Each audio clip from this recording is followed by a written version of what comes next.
Okey.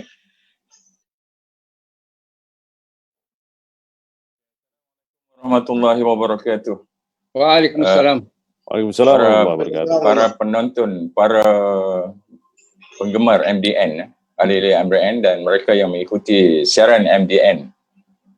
Seperti yang kita janjikan, hari ini kita bertemu lagi dalam MDN Dewan Ekonomi untuk membincangkan satu tajuk yang telah kita pilih, iaitu sektor perikanan di jalur baru pembangunan ekonomi umat Islam di Malaysia, khusus selepas COVID-19 menyerang Malaysia dan dunia. Dan pada hari ini saya ingin memaklumkan Profesor Emeritus Datuk Dr. Mahmud Zaidi Abdul Majid tidak dapat bersama kita kerana ada satu tugasan lain. Dan hari ini saya akan dibantu oleh moderator jemputan kita, Saudara Zulkifli Hamad, pengacara program reality pencetus ummah Astro Oasis. Selamat datang. Ya, terima kasih Tuan Haji Zakaria Semula, sahabat saya, lama tak berjumpa, sekali berjumpa di alam maya sahaja ya. Dan hari ini kita berjumpa lagi di alam maya. Tetap handsome. Oh, pada hari ini kita ada satu panel tetap dan 3 panel jemputan yang mana mereka ini hebat-hebat belaka. Orang yang berada di lapangan. Yang pertama, Profesor Dr. Wan Mohtar Wan Yusof, pengerusi Lembaga Pengarah Koperasi UNICAP, Universiti Kebangsaan Malaysia, Timbalan Pengerusi Jawatan Kuasa Perhubungan Angkasa Selangor, Presiden iWakaf International Malaysia, dan penasihat. Dia ini pakar mikrobiologis pertanian. Selamat datang, Prof. Wan. Terima kasih. Assalamualaikum semua. Assalamualaikum warahmatullahi wabarakatuh. Kemudian kita bersama kita juga ialah kita undang Tuan Hisham Abdullah. Ini seorang pemilik sebuah firma accountant, tetapi dia punya kecenderungan meluas. Di bawah Enrich Group, dia dan rakan-rakannya menjadi penggerak kepada ikan patin sangkar di Temerloh. Selamat datang Tuan Hisham. Terima kasih. Oh, ikan patin memang saya suka ni. Kalau suka nanti my favorite, dan kita akan bincang banyak pasal wakaf tu. Kemudian dari utara kita jemput Tuan Haji Mat Nasir Idris, CEO Kolej Teknologi NAS yang juga pengerusi Persatuan Nelayan Sangkar Sungai Berbuk. Dia ada banyak sangkarnya, 150 lebih sangkar. Selamat datang Tuan Haji Nasir. Ya. Terima kasih. Alhamdulillah. Jemput. Dia bukan pengerusi Persatuan Peternak Ikan? Ya, saya. Peternak ikan. Nelayan ke peternak ikan tadi? Peternak ikan dalam sangkar kan? Ini sangkar. Dia bukan tangkap ikan di laut, dia ikan sangkar. Kemudian yang ketiga, tetamu undangan kita pada petang ini ialah Saudara Muhammad Zariman Zulkifli, tauke pemborong ikan, pengimport dan pengedar ikan di Malaysia ni, atas nama syarikatnya Jutamas Grocery Sdn Bhd. Selamat datang. Assalamualaikum semua. Selamat datang Ustaz Zariman.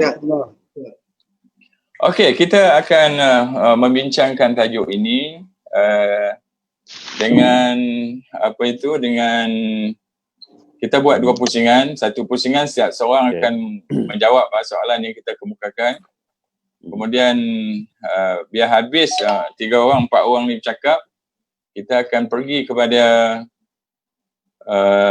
soalan terbuka dan siapa pun boleh encroach.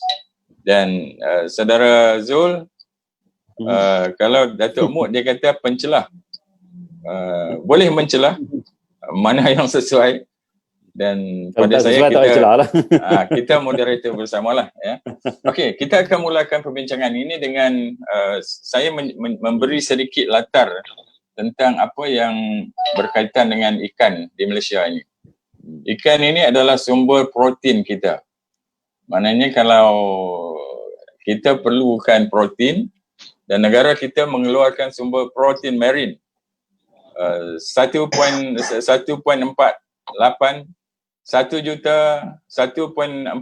juta metrik tan ikan bernilai 8.336 bilion pada 2013. Itu sumber marine. Kemudian 2014 Malaysia mengeluarkan 1.46 juta metrik tan, dia kurang sikit, bernilai 8.785 bilion. Itu ikan sumber marine. Kemudian dia ada satu lagi sumber aquaculture. Pada tahun 2014 telah menghasilkan 520,514 metrik tan bernilai 3.47 bilion. Ini menyumbang kepada peningkatan 26% pengeluaran ikan negara.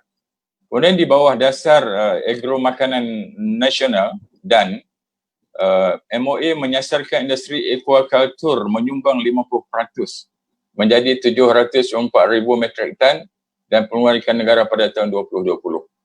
Apabila rakyat semakin bertambah, permintaan semakin tinggi, sumber ikan semakin berkurangan, dia timbul satu masalah baru pula, ponik baru masalah harga. Dan pada hari ini kita akan cuba bincangkan perkara ini berdasarkan pengalaman dan juga berdasarkan apa yang kita lalui.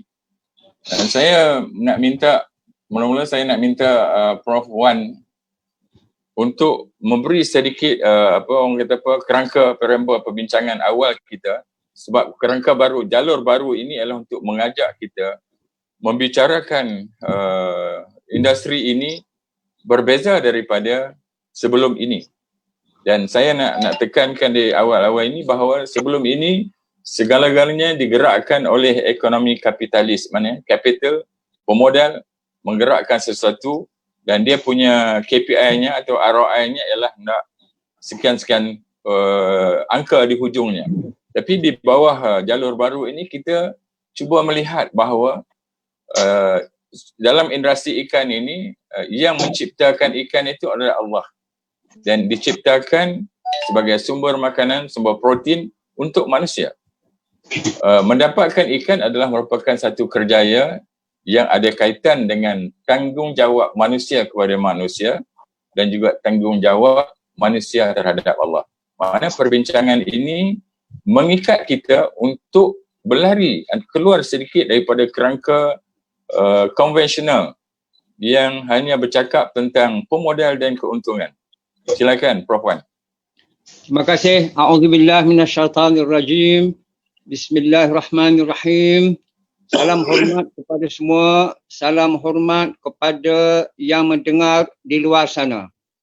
Saya ada dalam jalur baru yang pengurusi sebut itu harap-harap dapat menyentuh perasaan dan perasaan kita dalam mengorak langkah mengungkap jalur baru. Saya ada 7 sub jalur dalam jalur perdana. Jalur pertama ialah kefahaman adab dan lakuan nelayan. Kefahaman adab dan lakuan nelayan sebagai pemegang taruh terpenting dalam sistem nilai ekonomi perikanan. Saya sebut itu kerana tanpa nelayan tidak dapat ikan. Tanpa nelayan ikan tak boleh sampai ke darat. Kerja nelayan yang abung nyawa di luar sana. Kalau ada yang buka telefon tu, yang buka telefon dia kena off telefon. Oh, telefon ya. Telefon volume tu kena minimize kan. Dia ada gangguan. Dia masuk ganggu. Tanpa nelayan tidak dapat. Itu yang lama punya tu. Macam mana? Dia delay. Kemungkinan ada di antara kita yang on handphone menggunakan Facebook. Kena off. Jangan on sekarang ya. Okey. Jadi dalam jalur baru ini ada 7 sub jalur. Yang saya tengahkan jalur pertama ialah kefahaman adab dan lakuan nelayan sebagai pemegang taruh terpenting terutama dalam rangkaian nilai ini. Tanpa nelayan tidak ada ikan. Maka segala apa yang kita bincang hari ini mesti kita mengkayakan nelayan. Bukan saja mengkayakan nelayan di dunia, tapi kita nak mengkayakan nelayan di akhirat. Di akhirat sekali ya. Sama, fi dunia wal akhirah. InsyaAllah. Yang kedua ialah peranan kerajaan yang di-Pertuan Agong. Apa dia sebenarnya? Untuk memberikan kekuatan kepada nelayan. Kita boleh katalah mestinya sambut 5 maqasid syariah itu. Juga peranan pengurus kerajaan yang bertukar daripada BN kepada PH kepada PN dan sebagainya. Itu pengurus kerajaan yang di-Pertuan Agong. Ketiga ialah peranan Majlis Agama Islam Negeri yang memegang banyak jentera Islami dari segi ekonomi yang kita kena ketengahkan untuk memperhasilkan nelayan dan justru ekonomi nelayan. Lepas itu peranan Jabatan Islam, peranan Datuk Nazir dan juga peranan Jabatan Khusus Surau serta koperasi masjid. Yang ini penting kerana peranan ini bising ya. Ada gangguan. Ada gangguan sikit.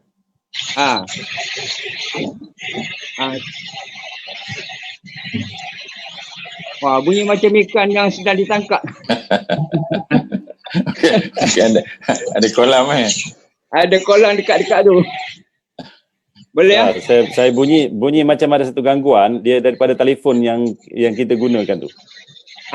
Saya ingat volume buat telefon kita yang juga share Facebook tu minta kita minimizekan. Saya punya telefon ke? Ini dah minimize ni. Okey, alhamdulillah. Tak pernah ni macam ni. Ini first time ada gangguan. Dia sekarang, jadi saya masih lagi di jalur yang kedua, iaitu peranan semua orang yang terlibat, termasuklah peranan pengguna yang jangan membazir makanan, terutama ikan. Ya. Okey. Yang ketiganya ialah sumber keuangan.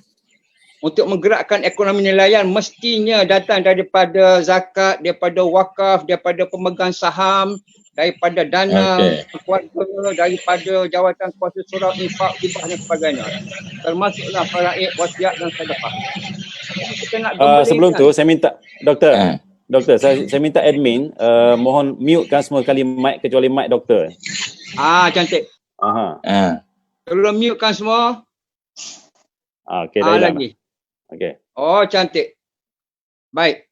Itu jalur ketiga, iaitu sumber keuangan yang mesti kita gerakkan, sumber-sumber keuangan Islami, kerana sumber keuangan Islami ini adalah untuk semua manusia.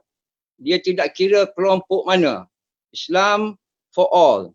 Yang keempat ialah ada perkara yang kita kena ketengahkan, iaitu kaedah kita jaga sumber ikan itu, sumber protein yang kita perlukan itu. Kita menangguk ikan boleh di kampung-kampung, ada yang begitu, ada yang menjala ikan, ada yang memukat ikan, ada yang mensangkarkan ikan, dan pastinya ada yang menjaga benih ikan sampailah menjadi ikan itu di atas meja, ikan menjadi lauk. Ini kaedah dan juga beberapa perkara yang kita kena ambil ingatan dalam perbincangan kita. Yang kelima ialah bahan yang kita boleh guna. Bahan alami, bahan tempatan, ikan tempatan. Sebab, kenapa disebut begitu? Kalau dalam ekosistem ekonomi perikanan ini, kalau kita menangkap ikan, menjala ikan, membuat sesuatu kepada ikan di luar kawasan. Contohnya kalau petani ikan sangkar, dia tidak kepunyaan sangkar sendiri, dia sangkar orang lain. Mr. Zaliman kena tutup. Tutup. Okey, cantik. Jadi kaedah kita mesti stabil dan lestari. Kelima, mestinya bahan itu kita jangan guna bahan-bahan yang merosakkan hunian ikan. Seperti mengguna kimia yang merosakkan hunian ikan. Keenam, takbir urus yang kemas. Ada TOR dia, ada SOP dia. dan yang pentingnya ialah ganjaran upah kepada nelayan itu.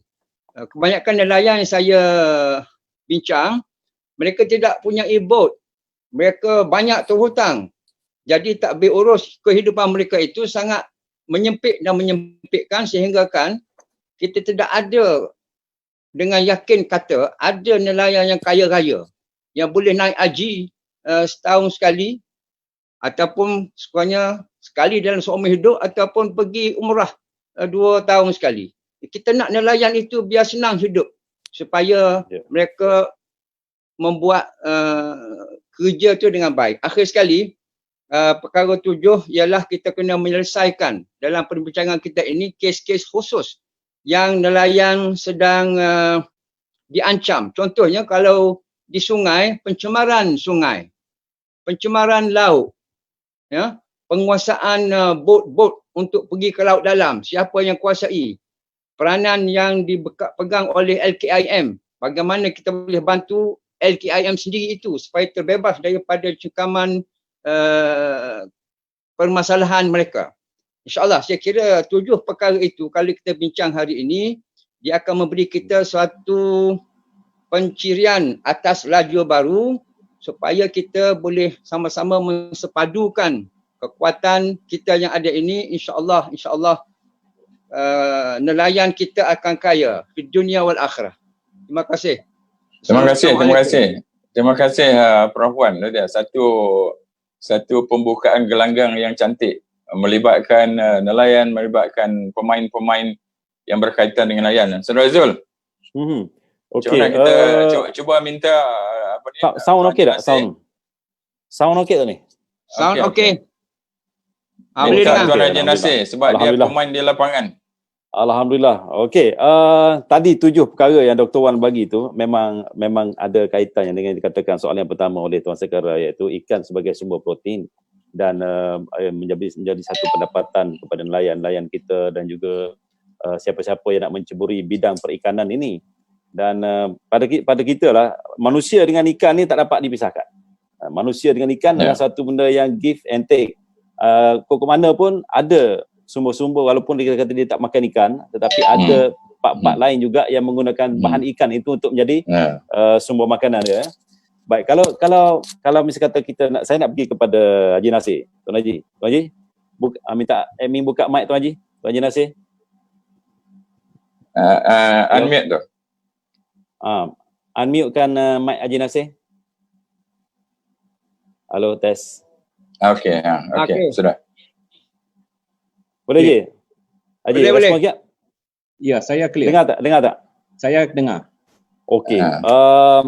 Kita nak tengok katakan dalam satu kuantiti yang kecil untuk mendapatkan ikan ni merupakan kepada siapa nak dapatkan sumber ikan ni dalam satu kapasiti yang kecil, dia dikatakan sumber makanan lah ataupun sumber untuk sara diri. Tapi bila dia jadi besar, bila dia jadi satu kapasiti yang besar, dia boleh menyebabkan satu unsur-unsur pendapatan yang besar juga dan boleh menyebabkan satu kekayaan. Jadi bagaimana benda ni kita nak relatekan? Kalau kecil kita kata untuk sara diri, kemudian kalau besar menjadi satu bisnes yang besar. Pandangan Haji sebagai orang yang terlibat dalam industri. Assalamualaikum warahmatullahi wabarakatuh. Betul lah, kalau kecil itu untuk makanan kita sendiri dan besar tu untuk mencipta pendapatan bagi menampung perbelanjaan yang lain. Okey. Saya mulakan sikit pengalaman saya lah. Saya tak ni sangat dengan lain. Teruskan. Saya mula dengan 7 sangka sebenarnya. 7 sangka? 7 sangka. Saya habis modal lebih kurang dalam RM70,000. Okey. Alhamdulillah saya ada 130 lebih sekarang sangka. Dan permulaannya sampai ada 1-2 badan panggil kita untuk cakap lah berkenaan dengan perusahaan ikan sangka ni. Saya sebut mudah aja. Kalau ada penceramah motivasi sebut cara mudah untuk jadi kaya, saya kata tak payah dengar lah. Memang susah sungguh. Haji, sebelum Haji teruskan, ada tak sebelum bermula dengan 7 sangka tu, Haji bermula dengan minat mancing dulu, ada tak? Atau minat mancing, minat pergi, kan? Ya, betul. Saya rasa perkara pertama tu berkenaan dengan hobi kita lah. Ya. Lepas tu kalau masa kita belajar dulu, kita pernah dengar ada teori Yahudi tu, Hossein teori ya, yang sebut kalau 2/3 daripada orang yang menjadikan hobi dia sebagai pekerjaan, dia akan berjaya. Maksudnya peluang tu makin luas lah. Boleh tak kalau boleh saya nak tunjuk sikit video berkenaan Okey, silakan. Cantik lah. Kita boleh bincang daripada situ sebenarnya. Orang nampak dia punya ni. Boleh share video? Sekejap. Admin share. Dia kalau kita tengok video ni memang semangatnya akan meningkat. Dan rakan-rakan yang belum mencuburi boleh mencuburinya. Dan macam mana cara nak melibatkan diri, boleh tanya Haji Nasir. Rakan-rakan office saya ni banyak juga yang suka mancing. Pergi mancing ke kolam, pergi mancing ke laut kan. Tapi bila kita tanya, tak nak buka kilang pancing sendiri ke? Ataupun kolam pancing sendiri? Dia kata tak ada modal. Okey, kita tengok video ni. Ini kolamnya. Okey. Sangkar ni. Nak betul. Ini kat mana ni Haji? Ini dekat Tanjung Dawai. Ini kolam saya. Tanjung Dawai? Ya, Tanjung Dawai. Berapa jumlah sangkar sekarang ni? 130. 130. Dengan satu kolam, satu sangkar tu ada berapa anak ikan? Ya, anak ikan. Kalau besar macam tu kita letak 200 ekor. 200 ekor. Dia berapa bulan sekali ni? Harvest? Tahun tuan. Setahun? Setahun ni. Semua yang ikan kerapu kan? Ini kerapu hybrid. Kerapu hybrid.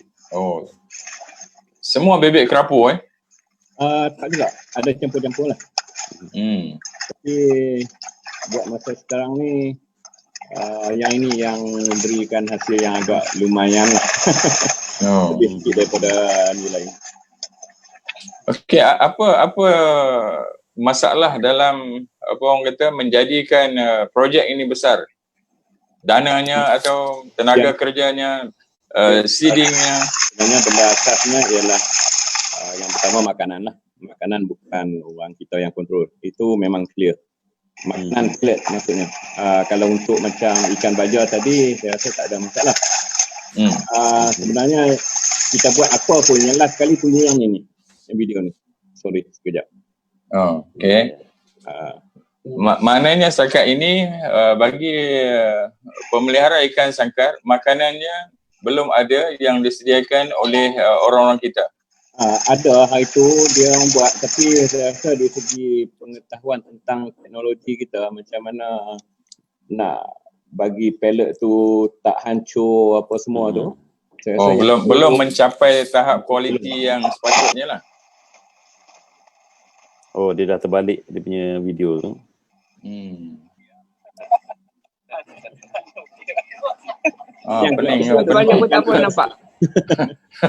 Pening kata. Okey, kita dapat poin satu tadilah. Dia perlukan makanan kita tak ada orang kita yang sediakannya. Maknanya kalau kita nak kembangkan industri sangkar ni, dia perlu ada juga industri penyediaan makanan. Ya. Buat masa sekarang ni ada makanan yang diimport daripada Vietnam, ada yang diusahakan sendiri di sini. Cuma rangkaian itu menjadi terlampau kompleks. Contoh, dia panggil ingredient utama lah, bahan utamanya ialah fish meal. Fish meal ni nak buat kilang dia, saya rasa serbuk ikan tu. Dulu kan sampai juta-juta lah. Ini memang kalau harapkan nelayan untuk sediakan, memang kita surrender lah. So harga yang mengandungi pellet yang mengandungi protein lebih daripada 42%, sekarang ni sekitar RM6 sekilo. Agak mahal lah. Kalau satu hari satu bag itu 25 kilo, kita gunakan 3 bag, memang dia jadi RM400. Dan itu memang jadi satu ancaman sikit lah kepada kita. Dan yang keduanya ialah saya rasa di segi pengedaran makan ikan kepada hotel apa semua, orang kita dah boleh dah. Saya sendiri dah boleh masuk, boleh tembus. Saya sendiri membekalkan ikan kepada sebuah hotel itu sampai 3-4 tahun. Tapi yang Prof sebut tadi ni, masalah attitude Itu yang paling apa, jadi satu ancaman kepada pengusaha. Ya. Sebabnya ialah Okey, Ji. Ya. Okey. Saya ingat itu perbincangan kita dah pergi ke separuh kepada baja apa soal makanan kan. Saya nak tarik kepada yang Haji kata bermula dengan 7 kolam tu, apa 7 sangkar tu tadi, sehingga develop menjadi beratur-ratur. So dia punya mungkin cerita daripada Tuan Haji Nasir ni boleh encourage kita punya pemuda-pemuda ke ataupun rakyat kita yang nak menceburi bidang ini kan. Sebab saya nak relatekan dengan kenyataan daripada Ketua Perangkaan Malaysia, Ketua Pengarah Perangkaan Malaysia, Datuk Seri Dr. Muhammad Uzair Mahidin, yang berkata dalam berita harian pada bulan Mac tempoh hari bahawa jumlah penganggur pada Mac meningkat sebanyak 17.1% kepada daripada 521,000 lebih meningkat kepada 610,000 orang penganggur menjelang pada akhir Mac itu. Jadi kemungkinan ini boleh menjadi inspirasi juga kepada sesiapa yang nak menceburi bidang ini. Boleh tak Haji cerita daripada 7 sangkar kepada 100 lebih sangkar, dia punya cabaran, termasuklah soal pemakanan tadi. Okey, dari segi pengalaman saya ni, yang pertamanya yang saya sebut tadi ni disebut lah. Kalau tidak ada kesanggupan untuk buka, saya rasa kena cari bidang lain lah. Contoh mungkin pada ketika awal dulu, sebahagian daripada hidup saya ni bawa baja daripada Kuala Kedah terus ke Tanjung Dawai. Maksudnya ikan baja, ikan kecil tu yang jadikan makanan itu. Ikan baja kan. Balik kerja pukul 5.30 pergi ambil ikan baja di Kuala Kedah ni, bau dia tak berapa harum. sebab dia keluar, dia bot besar, keluar sampai 3 hari. Dan berlarutan sampai 3-4 bulan benda-benda yang keadaan yang macam tu. Balik rumah pukul 1, pukul 2, saya rasa yang pertama kena sanggup susah tu dulu lah. Sebab kalau tidak memang kita tidak akan dapat benda tu.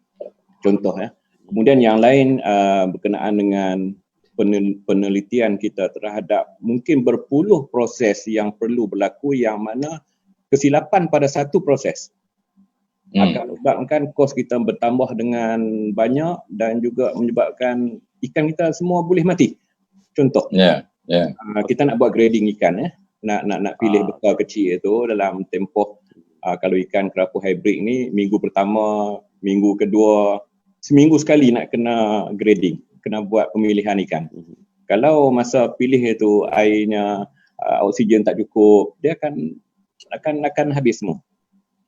Satu lagi petua orang tua lah. Ini petua orang tua pengalaman lah. Kalau nak buat benda-benda baru macam ni, sembang dengan bini dululah.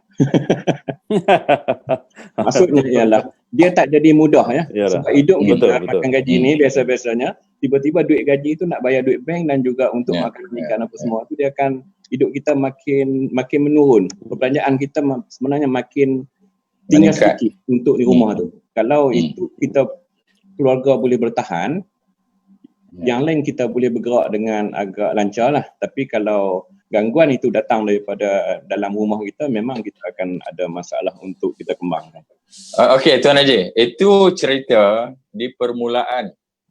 Okey, cuba cerita selepas memiliki 130 sangkar ini. Hasilnya bagaimana dan kehidupannya bagaimana pula? Okey, dia beginilah. Satu ketika saya marah sangat. Ada satu pembekal tu ambil harga murah kat saya.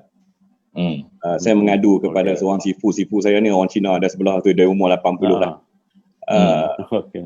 Dia sebut kat saya satu kar je. Dia kata ikan siapa? Saya kata ikan saya lah.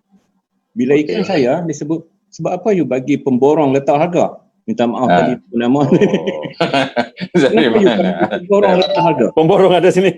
Itulah. Tak apa, ini pengalaman.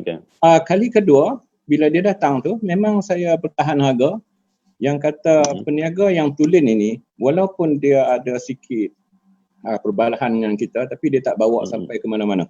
Maksudnya besok dia masih okey.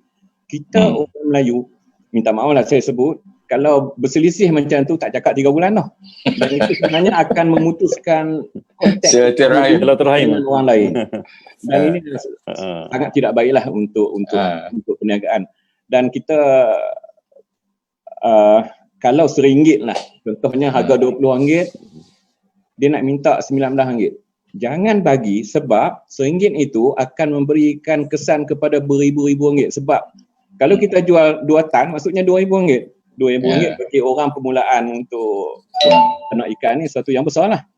Dan teknik-teknik yang macam ni seharusnya ada sikit kekuatan lah dalam hati kita untuk kita sama-sama bergerak. Dan kalau boleh kepada pemain baru, kita boleh bagi sikit input lah yang saya bimbang sangat kalau dia orang RM1, RM2, tapi benda tu sebenarnya besar untuk kita. Kita nampak cabaran ada dalam industri ni je.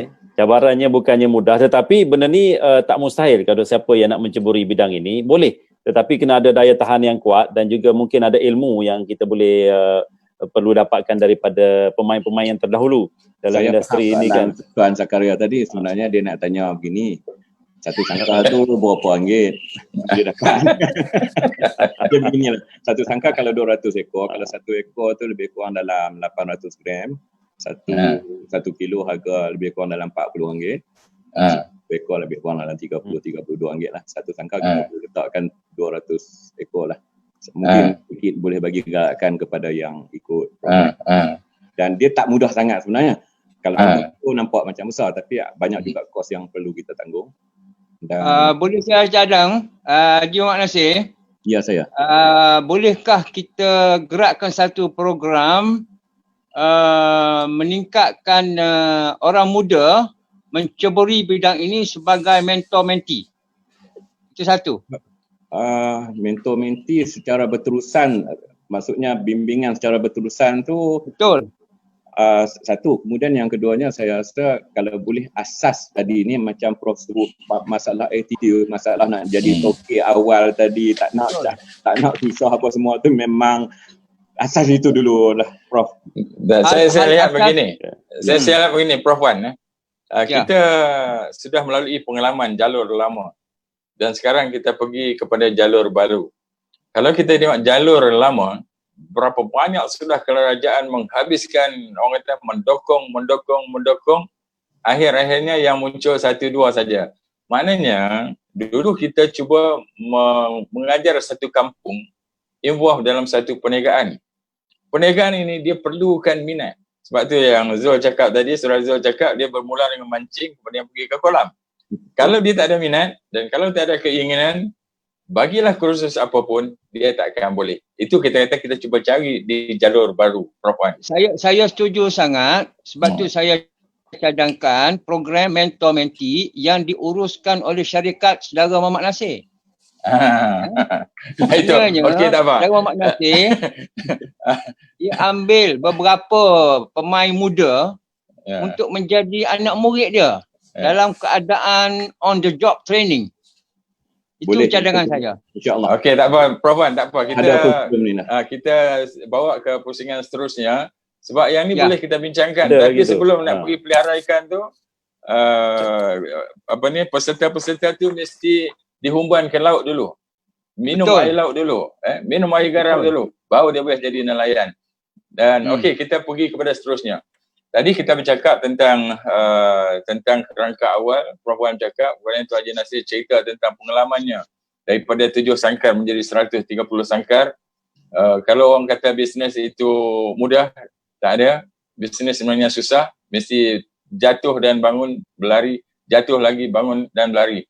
Okey, kita nak pergi tengok pula kepada segmen seterusnya. Ada nelayan tangkap ikan, ada nelayan pelihara ikan sangkar. Tapi kalau setakat nelayan dan penangkap ikan dan pemelihara ikan sahaja, ikan tu tidak sampai kepada pengguna. Dia ada satu lagi industri, ada satu lagi rangkaian bisnes yang menyebabkan ikan yang ditangkap oleh nelayan, yang dipelihara oleh pemelihara tadi, pergi ke market, pergi kepada pengguna. Dan mereka ini dinamakan sebagai pemborong ataupun pengedar. permainan di segmen pemborongan dan pengedaran ini dia berbeza dengan memelihara ataupun menangkap ikan. Yang ini perlukan ilmunya lebih tinggi. Dia perlukan ilmu persilatan, ilmu tengok sana, ilmu tengok sini. Dan hari ini seperti yang kita perkenalkan awal-awal tadi, saudara Muhammad Zariman Zulkifli, dia dulu adalah seorang anggota tentera.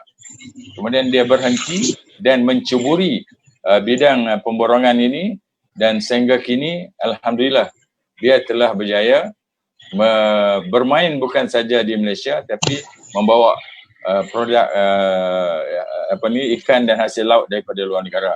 Okey, saudara Zariman, cuba ceritakan sikit kepada kita bagaimana apa yang perlu dilalui oleh pemborong dan pengedar ini untuk menempatkan diri, untuk saudara menempatkan diri di pasaran Malaysia. Silakan.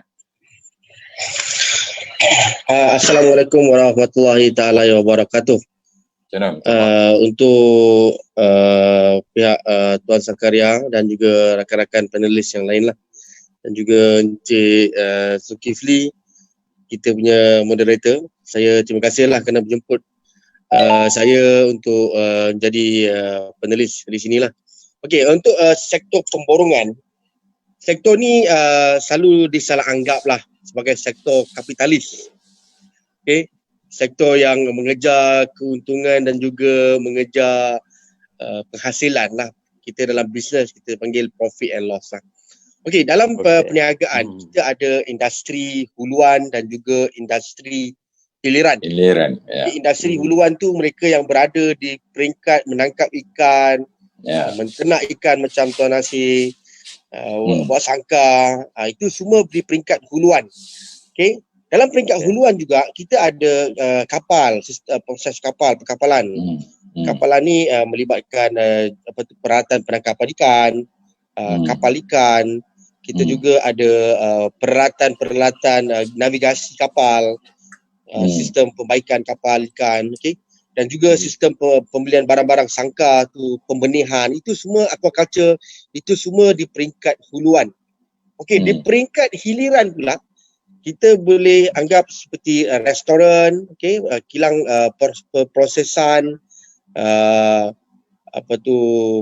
pasar-pasar raya, okey, pasar harian, pasar minggu, pasar malam, itu semua di peringkat hiliran. Di peringkat pertengahan pula mereka yang melakukan urusan proses, contoh proses pembekuan atau proses peraih, pekerja-pekerja peraih yang membuat pengantara di antara nelayan kepada kilang, atau daripada nelayan terus ke pasar raya, atau nelayan terus ke pasar borok. Itu semua adalah proses. Kita panggil sebagai rantaian pemborongan dan pengedaran. Okay? Dalam perniagaan yang melibatkan pemborongan dan pengedaran ikan ni, semestinya kita nampak bahawa tekanan dan juga masalah memang wujud. Okay? Kita yang berada di peringkat di antara dua alam ni, huluan dan hiliran ni, kita melihat banyak masalah lah. Jadi kadang-kadang peringkat huluan dia tidak memahami apa yang berlaku di peringkat hiliran. Okay? Di peringkat pelanggan. Okay? Di peringkat huluan tak tahu apa yang berlaku di peringkat pertengahan. Di peringkat hiliran pula tak tahu apa masalah di peringkat huluan. Contoh, kita dapat lihat seperti sekarang ni ikan bila kekurangan bekalan ikan. Okey, musim monsun. Pihak pelanggan dia tak tahu musim monsun. Ada datang pada sebelah pantai barat dengan sebelah pantai timur, dia tak tahu. Dia tak tahu pula ada jenis-jenis ikan di Malaysia tak wujud. Kita terpaksa import ikan tu daripada luar. Okey, kadang-kadang ikan yang kita suka makan, contoh seperti ikan kembung. Ikan kembung ni kemungkinan mungkin kat Malaysia ada 10% je daripada penggunaan dia. 90% kita kena import daripada luar. Okey, tapi macam tu, bila kita pergi mana ke sumber nelayan, tu tak ada. kita pergi kepada sangkar, harga dia cukup mahal. Sebab peratusan tangkapan tak banyak. Okey, dalam sistem nelayan pun kita ada perbezaan bot jenis A, jenis B, C2, C1. Di situ saja dah menunjukkan bahawa jumlah tangkapan adalah sangat berbeza bagi setiap bot. Sama juga sangkar. Okay? kita dapat lihat bahawa penghasilan sangkar kalau nak ternak ikan, contoh ikan kerapu hybrid lah, makan masa setahun. Customer pelanggan pula nak makan 365 hari. So, bila harvest punya masa, waktu tu lambatkan ikan banyak di pasaran. Sekarang ni kita di Malaysia, kita kena akui bahawa kita terpaksa bermain dengan pasaran global. Dulu semasa saya masuk dalam industri pemborongan, saya ingat ikan dekat Malaysia cukup. Sebenarnya ikan dekat Malaysia tak cukup. Kita mengimport banyak untuk memenuhi keperluan pengguna di Malaysia. Sebab utama kerana kepadatan penduduk yang makin meningkat dari masa ke semasa. Sebab ikan merupakan keperluan protein yang utama. Tangkapan ikan pula di laut, dia punya jumlah ikan, contoh macam kita nak tangkap ikan kembung atau caru. Di Malaysia mungkin musim tak ada ikan ni. So kita terpaksa beli ikan ni daripada Filipina, Indonesia, atau kita terpaksa import daripada China atau Vietnam. Ini semua jenis ikan kan? Semua jenis ikan ke yang kita kena import? Ataupun ada certain ikan saja yang memang tak mencukupi? Apa tuan? Semua jenis ikan, kategori ikan ke ataupun ikan kembung saja yang Cik Zariman beritahu tadi untuk kita kata tak mencukupi untuk keperluan masyarakat kita? Boleh kata semua kategori ikan tuan. Dalam sejarah kategori ikan, kalau Malaysia lah, kita ada lebih kurang 296 kategori ikan yang aktif dipakai. 256. Kita ada grupa punya bentuk, kita ada mackerel punya size, mackerel punya sektor, kita ada sardin punya sektor, dia ada 296. Kalau ikutkan makanan laut ada beribu jenis. Tapi kita ambil yang aktif diguna pakai di Malaysia lah. Kalau kata kita ketam, sotong, dia ada beberapa segmen yang kita pakai, dan penggunaan di Malaysia untuk 30 juta rakyat, saya rasa memang cukup besar lah. Seperti apa yang Tuan Zakaria sebut, lebih kurang 80 bilion. 80 bilion tuan 8.3 bilion. Ikan untuk 1.48 juta metrik tan ikan didaratkan di Malaysia. 80 bilion jumlah urus niaga yang berlaku lah. Jadi untuk urusan ikan pemborongan ni sebenarnya satu benda yang sangat mencabar sekali lah. Bila saya masuk dalam industri ni, saya sebenarnya tak terfikir akan jadi pemborong. Saya cuma untuk hidup, untuk sara diri je sebenarnya. Sebelum tu Cik Zariman, berniaga kecil-kecilan, berniaga di pasar malam, berniaga di pasar harian, pasar tani, kemudian upgrade diri pergi ke pasar borong. Akhirnya sebelum tu Cik Zariman, saya level iaitu mengimport dan juga berurusan secara global lah untuk mendapatkan stok ikan ni sebenarnya. Saudara Zariman. Apa yang menyebabkan daripada nak masuk secara kecil-kecilan, dia telah pergi kepada besar-besaran sekarang ni? Saya jadikan perniagaan ikan ni sebagai satu jihad sebenarnya. Alhamdulillah. Jihad protein. Apa yang saya lihat bila saya berniaga secara kecil-kecilan, saya tengok bangsa saya kurang masuk dalam industri ni sebenarnya. Pemborongan melalui sistem pemborongan ni orang kita kurang. Kalau di peringkat nelayan atau peternak mungkin ada ramai. Tapi di peringkat pemborongan ni, mana peringkat yang paling penting dari peringkat yang paling penting untuk menghubungkan semua sektor ni, inilah peringkat yang paling kurang orang bangsa kita sendirilah. Pemborongan. Jadi di situ saya mengambil inisiatif untuk berkecimpung dengan lebih serius lah. Cik Zariman. Saya berkecimpung dan saya nampaklah banyak dia punya onak dan duri, tentangan dan juga halangan. Tapi saya melihat peluang yang baik. Cik Zariman. Alhamdulillah kerana tekad yang saya rasa saya kekalkan, iaitu konsistensi lah. Dalam perniagaan ni apa pun, nak ternak ikan ke, nak jadi nelayan ke, kena perlu konsisten lah. Kalau cabaran, saya rasa semua bisnes ada cabaran dia tersendirilah. Cik Zariman, dah berapa tahun sebenarnya Cik Zariman daripada retire army kemudian nak menceburi bidang ni, berapa tahun dah dalam industri ni? Saya secara jujur dah bermula meniaga ikan ni pada tahun 2012. Oh, mana dah 8 tahun dah dalam industri. 2012 Okey. saya mula sebagai peniaga ikan. Okey. Jadi alhamdulillah lah, kira 8 tahun jugalah. Okey, satu benda yang saya nak clearkan sini, pemborongan tu sama ada ikan sudah dibawa ke daratan ataupun proses pemborongan itu boleh berlaku di tengah laut. Okey, pemborongan ni ada 3 jenis. Okey. Ya, ada 3 jenis pemborongan. Pertama ialah pemborongan yang melibatkan air. Okey, kita berurus niaga di atas kapal. Dalam air lagi, di laut lagi ya? Di laut lagi kita dah berurus niaga. Contohnya kita akan mark kapal ni, kita kata saya nak ambil hasil dia. Okay. Ini kita panggil pemborongan kapal lah.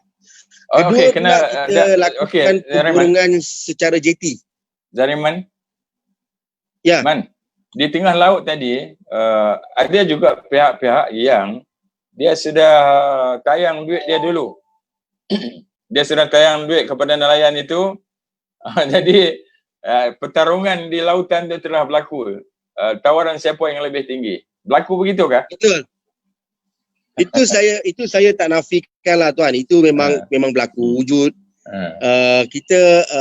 Kita sebenarnya kita kena faham. Sebelum nelayan nak keluar, dia ambil satu risiko yang cukup besar.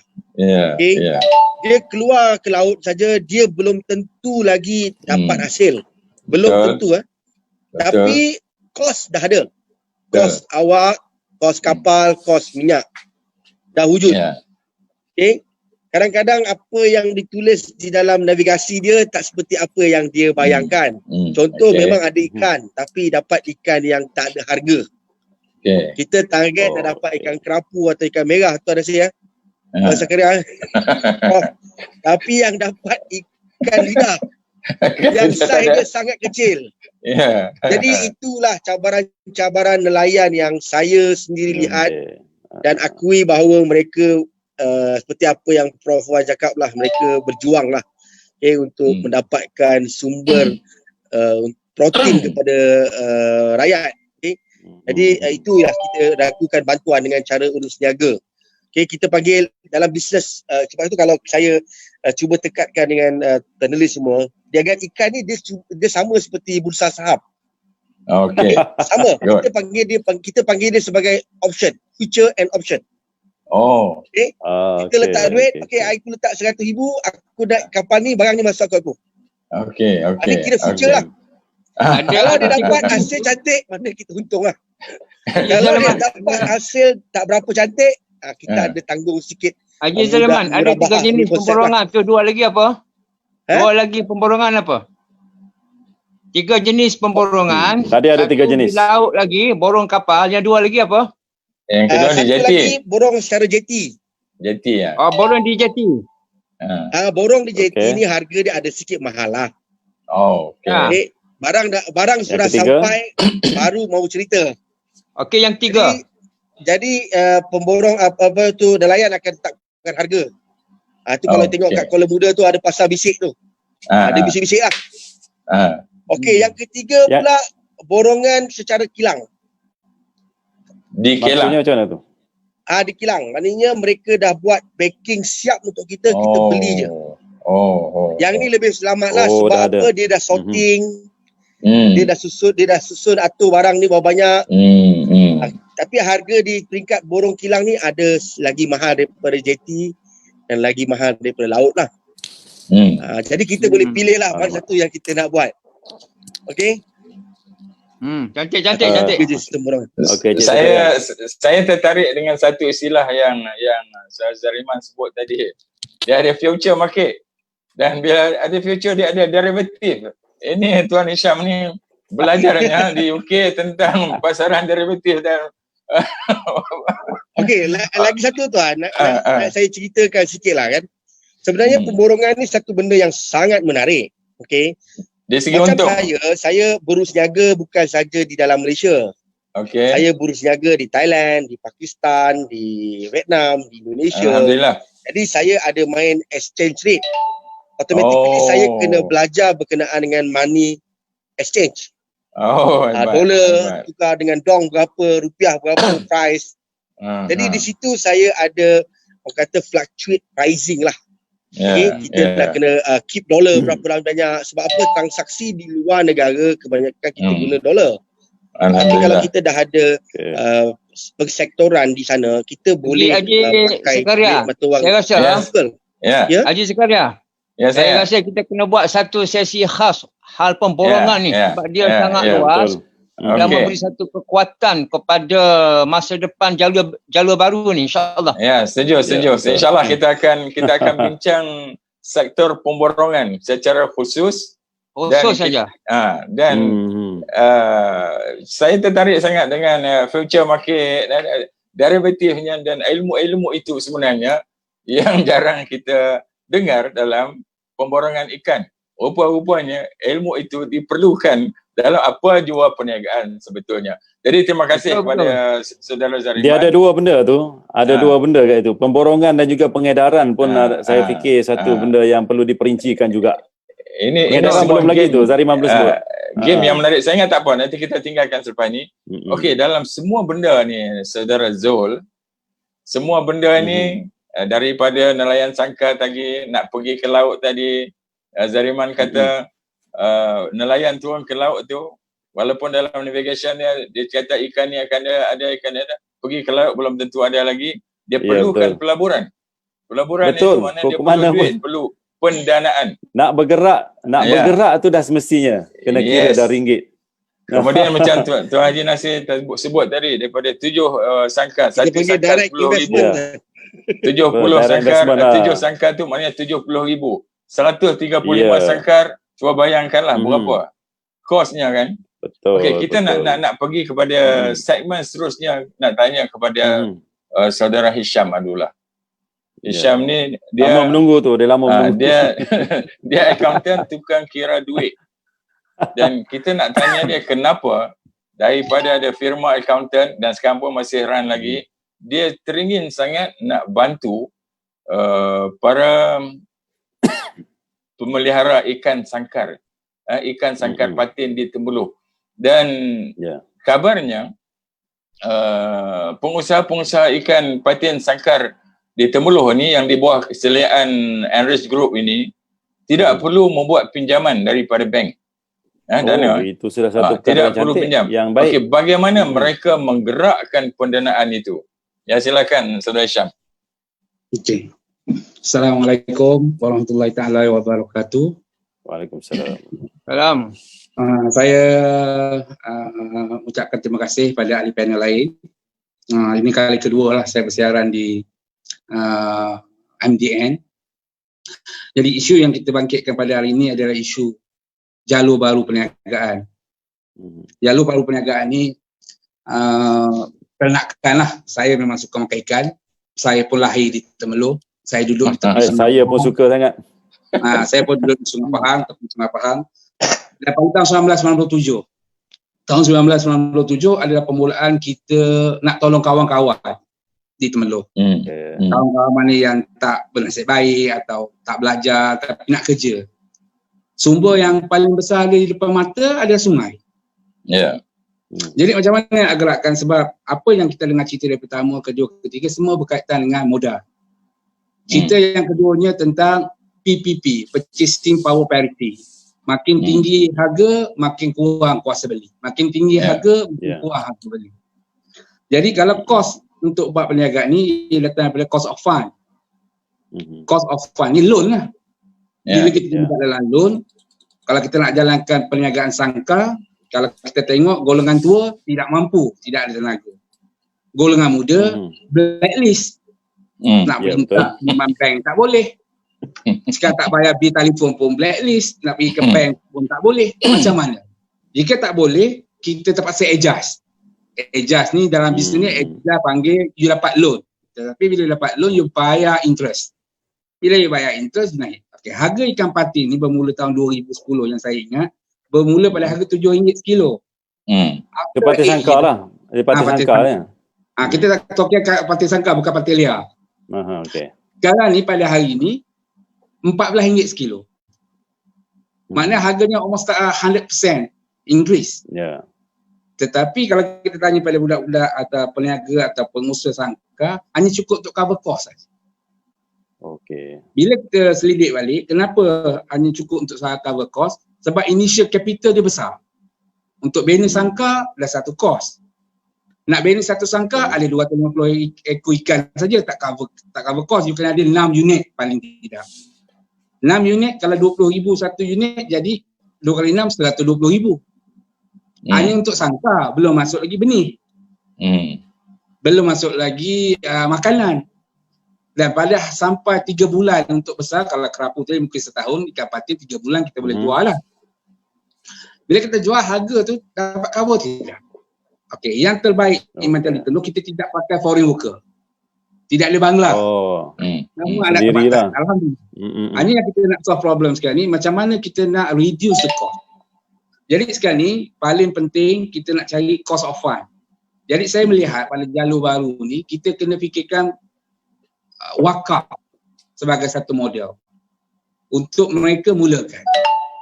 Jadi pemilik, dalam Al-Quran pun saya rasa banyak ayat yang kata pemberi. Maknanya tukang beri itu lebih banyak daripada tukang minta. Jadi orang yang banyak duit, yang ada duit, dia boleh bagi dalam bentuk wakaf sangka. Maknanya cost of fund, entry cost untuk masuk tu dah rendah dah. Itu satu perkara. Yang keduanya, cost yang kedua yang perlu kita kontrol adalah breeder, anak ikan. Kalau jual anak ikan, kita jual 1,000 ekor, kita tak peduli ikan tu akan besar sekilo atau tidak, kita jual. Yang tukang beli akan ambil risiko, 1,000 ekor anak ikan yang dia beli, dia masuk dalam sangka, by the time dia harvest, mati 10%. 10% dah sure akan mati. Berapa tadi? 10%?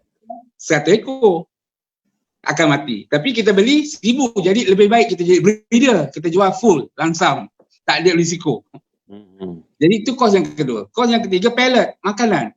Makanan untuk ikan ni, kalau macam ikan kerapu tadi, kena ambil ikan baja. Ini dia buat pellet. Dan pellet tu, kilang yang buat, kita beli. Dan harga pellet increasing. Tak pernah decrease, increase. Jadi solusi yang saya katakan sekarang ni, tak pernah berlaku. Jadi harga ikan pun increase. Jadi bila harga ikan increase, harga cost increase, purchasing power parity customer akan kurang. Naik gaji pun tak boleh beli lagi ikan patin makan tiap-tiap hari sebab harga dia makin mahal. Jadi sekarang macam mana kita nak statikkan benda tu? Nak statikkan perkara tu, kita kena initial cost tu must be control. Macam mana cara nak initial cost tu? Kita kena wujudkan sangka, wakaf sangka. Di mana para pengusaha yang ada duit banyak, dia ada dua. Kalau kita nak bagi, sebab Islam tidak melarang pinjaman.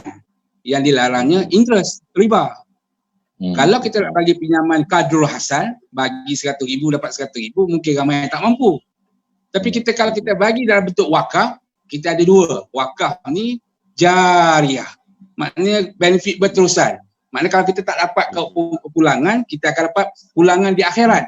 Macam kata Prof tadi, kaya dunia, kaya akhirat kan. Di salah satu. Okey, yang akhir sekali, metod ni kena kita jalankan. Orang tak percaya ke, sama ada you nak buat ke, you tak nak buat ke, perkara ini akan menjadi trend yang akan datang.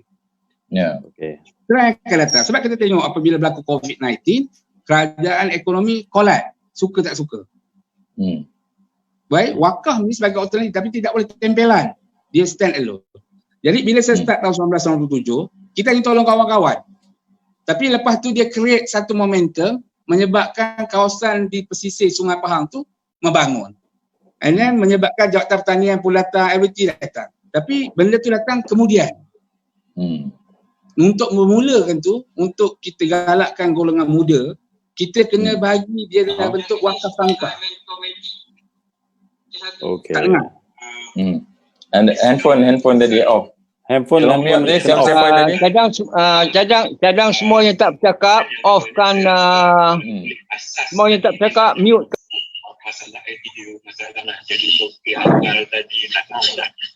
Ada daripada handphone siapa-siapa tu? Zariman. Keluar. Saya begini, Prof Wan. Kita sudah melalui daripada handphone Zariman tu. dan sekarang kita pergi kepada jalur baru. Minta Zariman, jangan dengar melalui handphone. Punya handphone. Jangan dengar melalui handphone. Saya mute kan. Okey, teruskan Syam. Jadi sebab tu saya kata benda-benda ni memang kena mulakan sebab ikan patin, ikan yang paling mudah diternak dan dia boleh grow cepat. Dan dia mempunyai kandungan omega yang tinggi. Ini dibuktikan oleh kajian, bukan klaim menurut saya, dibuktikan oleh. Tapi kalau kita istiharkan kajian untuk omega 3 dia lebih tinggi, harga dia akan naik lagi. Jadi kita tak nak. Okey, Cik Zalman. Cik Zalman. Ada soalan daripada grup WhatsApp saya tapi tak masuk dalam ni. Dia peminat ikan patin. Ini soalan-soalan biasa lah dia kata. Peminat ikan patin tapi dia kata patin yang mana yang bagus dia kata. Patin kolam kah? Patin sangkar sungai kah? Ataupun patin liar kata dia. Okey macam ni. Ikan patin ni ada 3. Patin yang ada di Sungai Dengkir tak sama dengan patin yang ada di Sungai Pahang. Patin apa perbezaan dia? Dari segi tekstur semua okey. Ikan patin ni kita ambil yang paling general sekali. Patin liar adalah patin yang grow dalam sungai itu, tidak ada siapa-siapa bagi makan, dia hidup sendiri. Itu memang dia punya daging kurang lemak. Kalau you ambil daging ikan yang diternak di dalam sangkar tetapi dalam sangkar yang terbuka. Yang sangkar yang terbuka di sungai. Dia punya grade dia jatuh grade kedua lah dari segi taste. Kalau dia ambil grade yang ketiga, yang kolam. Kolam ni ada 2. Satu kolam statik. Yang mana dia buat kolam itu ikan bagi makan. Kalau kita belah atau kita potong ikan tu, kita tengok isi dia. Di bahagian daging ikan yang makan di kolam yang statik, kawasan lemak dia tinggi. Jadi sebab makanan itu tidak. Yang kedua daging dia lembik. Sebab dia tak aktif. Kalau macam patin sungai, dia aktif bergerak sehulu ke hilir macam kata Perdana Menteri kita, ke sana ke sini, ke sana ke sini, dia jadi tough daging tu. Kalau dia di kolam ayam berarus, dia almost similar dengan yang tu, hanya dia duduklah dalam segala. Tapi kalau yang kolam yang biasa, memang kita akan tengok lemak tu banyak. Sebab pellet makanan yang dia bagi itu tidak bertukar. Jadi memang terasa bau. Dan berbau tak Syam? Ada bau kolam, bau lumpur. Ya. Memang ada bau lumpur sikit ya. Ya. Jadi fahamlah kita bahawa patin ni memang ada begitu. Ya. Patin ni memang sedap. Ikan patin ni memang sedap tapi berhati-hati. Kalau beli yang patin sungai, harga dia sampai RM120 tu ada. Jadi memang mahal lah patin buah. Dia mahal dari kerapu tu. Mahal. Okey, setakat ni Cik Syam. Okey, setakat ni Cik Syam, yang kita katakan kaedah infak dan wakaf ni, yang nak buat ikan patin ni, sejauh mana dah pelaksanaan dia yang dilakukan di sekitar Temerloh ataupun di seluruh Malaysia? Di Temerloh saya hanya mula tu dengan projek kawan-kawan sahaja tahun 1997, kemudian berjalan. Tapi sekarang ni apabila berlakunya COVID-19, berlakunya masalah ekonomi, the fluctuation of the price ikan, kita kena look back. Kenapa? Sebab entry cost yang mahal. Bila kita buat entry cost tu lah mahal, maknanya permulaan perniagaan kita macam kata yang tadi ternak pergi ke laut ke, entry cost nak pergi ke laut tu dah kena bayar dah. Ikan belum dapat lagi. Macam ni juga. Sebab di Sungai Pahang, dia ada masalahnya bila musim hujan. Air sungai akan naik. Bila air sungai akan naik, sangkar pun akan hanyut. Nah itu risiko. Yang keduanya dia punya jaring. Jaring itu akan royak. Jadi memang perkara. Jadi sebab tu saya kata sekarang ni kita kena gerakkan satu wakaf yang mana wakaf aquaculture yang digerakkan, maknanya kita kompor. Siapa sekarang? Sebab sekarang wakaf yang kita faham wakaf tanah kubur. Tapi wakaf tunai kita tidak gerakkan. Kita kena gerakkan wakaf tunai. Dara Hashim, sekarang berapa jumlah pewakaf dalam tim saudara? Jumlah pewakaf? Tak pewakaf dalam tim saya 10 orang je. Tapi sebab kami buat benda ni, benda yang suka-suka. Jadi kita seronok daripada Kuala Lumpur ni. Nanti kita boleh bergabung dengan iWakaf untuk tingkatkan jumlah pewakaf, insyaAllah. Boleh. Itu satu tindakan yang bagus, Prof. Kalau kita tidak wujudkan, kita rugi. Sebab bekalan ikan, kalau pergi ke laut, kita belum tentu dapat ikan. Tapi kalau kita buat sangkar di Sungai Pahang, ikan tu ada dekat situ lah. Satu lagi saya nak tanya, adakah koperasi mana-mana yang saudara sudah berjabat tangan untuk masuk bantu sebagai pewakaf ataupun sebagai pelabur? Belum. Kita boleh gerakkan melalui ini angkasa lah tu. Orang koperasi ni kamu cakap tentang koperasi. Okey, koperasi. Kita sudah habis pusingan pertama. Kemudian kita masuk ke pusingan kedua. Setiap kita semua dah bagi pandangan bagaimana sumber protein negara ini berjalan daripada sumber maritim, sumber lautnya, pergi kepada sangkarnya, pergi kepada pengedaran, pemborongan kepada pengedaran, kemudian pergi pada pendanaan. Okey, di jalur baru, apa yang kita perlukan daripada kerajaan dan agensinya? Sebab kerajaan ada MOA. Di bawah MOA ada Jabatan Perikanan, jabatan yang berkaitan dengan perikanan. Apa yang kita nak? LKIM, Lembaga Kemajuan Ikan Malaysia. Okey, apa yang kita nak? Okey, sekarang ni free. Siapa yang nak bercakap silakan. Ya, Tuan Haji Nasir. Okey, pernah timbul baru ni ada satu tekanan kepada kami di pengusaha sangkar ikan di Sungai Merbuk ni. Iaitu dia Lembaga Sumber Air Negeri. Ni semua negeri dah ada ni. Air laut tu kena cukai. Jadi saya rasa benda-benda ni bagi pihak kami satu tekanan lah. Dicukaikan macam mana tu? Tikok berisi padu. Oh. Dia ada. Akta ni dah lama dah ada. Lembaga Sumber Air Negara. Tapi alhamdulillah lah Jabatan Perikanan ada meeting di KL itu, saya minta kalau kita tak bayar pun you keluarkan lesen, kira okey lah. Setakat ni masih lagi macam tu, tapi kalau benda tu berjalan, saya rasa satu tekanan kepada kita lah. Sepatutnya galakan diberikan kepada pengeluaran ikan yang tak cukup tadi ni. Sebab dia tak sama macam tangkap ikan di laut. Ikan di sangkar ni maksudnya kalau harga tak stabil, maksudnya berlaku pelambakan ikan, tangkapan di laut, kita simpanlah sekejap. Masa musim monsun apa semua tadi, kita boleh keluarkan balik. Saya rasa benda-benda macam ni perlu ada ni lah, support lah daripada agensi kerajaan macam Tuan Sakaria sebut tadi ni. Mana kita kata, okey, yang pertama, janganlah cukaikan penggunaan air tu ya. Ya. Saya tak tahu di Sungai Pahang macam mana. Sama ada proposal. Ada. Untuk Sungai Pahang macam mana? Ada. Tapi kami so far kami manage lagi lah. Sama. Aliran air. Perempuan. Boleh saya masuk Perempuan. ya? Air ni siapa bagi? Apa dia? Air siapa bagi? Air di sungai, air di laut tu siapa punya? Allah SWT. Tapi jawapan tu, tapi yang mengurus ini adalah pejabat-pejabat kerajaan, saliran dan juga sebagainya. Yang kita nak pastikan sekarang ialah apa peranan MDN dalam konteks ini untuk membantu katakan beberapa anak muda yang saya kenal sekarang 30-40 orang bertanya saya hasil daripada perbincangan hari ini ekonomi perikanan ini, contoh kita ambil untuk apa yang Saudara Hisham buat, wakaf sangkar tu orang dewasa lah sebab dia ada duit nak untuk wakafkan. Ya, betul. Yang muda-muda ni yang katakan Saudara Muhammad Nasir perlu yang tadi saya kata dia mentor-mentee. Kita pilih katakan 10 orang untuk jadi mentee kepada Muhammad Nasir di bawah payung MDN. Sejauh mana mereka boleh menjadi anak murid. Itu cara dia. Kemudian kita gerakkan pewakaf. Jangan letak duit di tempat-tempat yang tidak boleh membawa kepada jariah.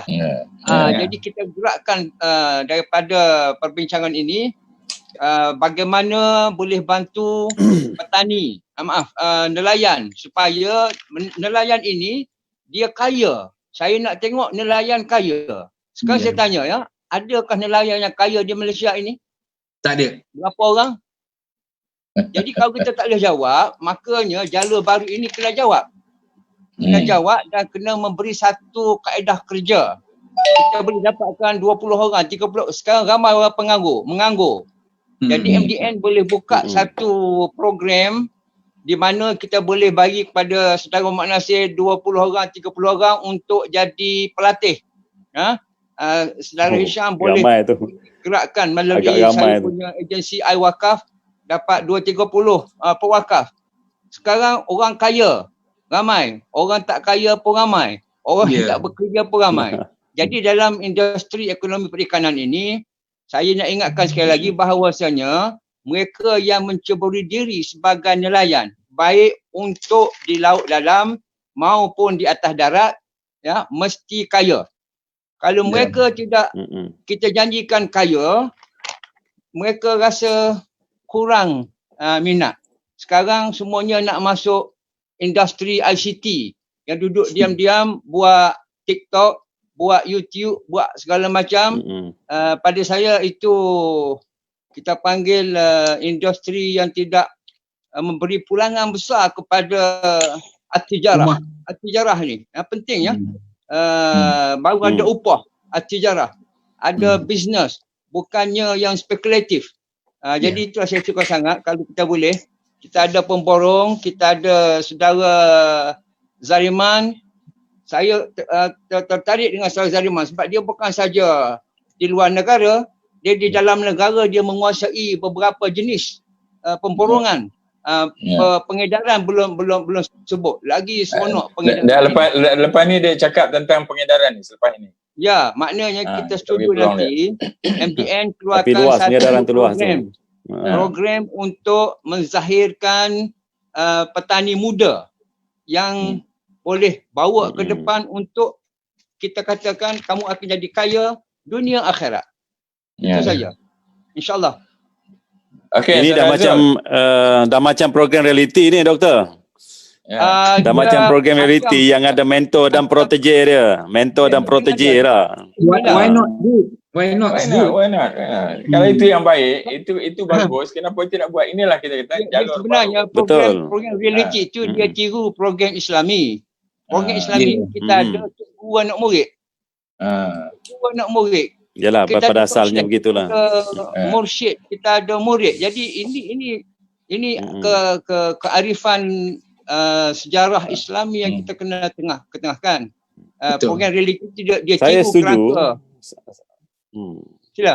Saya setuju dengan pandangan Dr. Wan. Maknanya sekarang ni funder-funder yang ada dalam grup kita yang sedang tengok, yang sedang menonton, viewers kita, yang mana ada dana-dana lebih dan dana untuk wakaf dan infakkan, boleh pergi kepada MDN kot untuk bersama-sama dengan MDN untuk buat program ini yang nyatakan oleh Dr. Wan tadi. Boleh. Kalau tidak 30 pun, maknanya satu mentor, mungkin ada 2 dulu sebagai permulaan kita katakan. Jadi ada 10 mentor, dah ada 20 newcomer dalam tu. Cara Zariman sendiri boleh ingat saya boleh ambil 20 mentor. Dia ada pemborongan di laut, pemborongan di jeti, pemborongan di kilang, pemborongan dalam negara, luar negara. Banyak. Macam mana Zariman? Boleh setuju? Boleh. Zariman setuju, tapi mesti ada funder yang lain juga. Mesti ada funder. Dia funder akan keluarkan duit daripada ASN, ASB, ASN wawasan semua tu dia tahu. Business. Okey, Perawan. Kita dengar satu penjelasan lagi daripada saudara Zariman. Tadi pemborongan, sekarang pengedaran. Bagaimana masalah? Bagaimana cabaran yang dihadapi dalam pengedaran semua protein negara ni? Silakan. Okey, bila menyebut tentang pemborongan, dia tak boleh lari dari segi pengedaran. Okey. Saya bila masuk dalam sektor borongan, daripada pasar sampai ke sektor borong, runcit sampai ke borong, saya lihat pengedaran sangat-sangat penting. Okay, ini adalah salah satu faktor yang memberi kejayaan atau impak maksimal kepada kesuksesan perniagaan itu sendiri. Dari segi perniagaan, pengedaran, saya belajar macam mana nak mengurus lori, daripada kecil-kecil lori sehingga ke lori yang besar.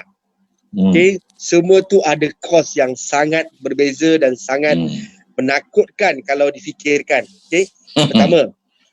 Dari segi kedua, saya belajar berurusan secara forwarding system, melibatkan import dan export. Saya kena dealing dengan kapal, saya kena dealing dengan forwarding, saya kena pastikan bahawa urusan di antara port ke port jalan lancar. Dan dalam masa yang sama, saya juga kena belajar untuk menguruskan bilik sejuk. Saya sekarang ni ada 3 bilik sejuk. Pertama di Puchong, kita punya kapasiti 550 metrik tan. Itu di Puchong lah. Itu saya sewa.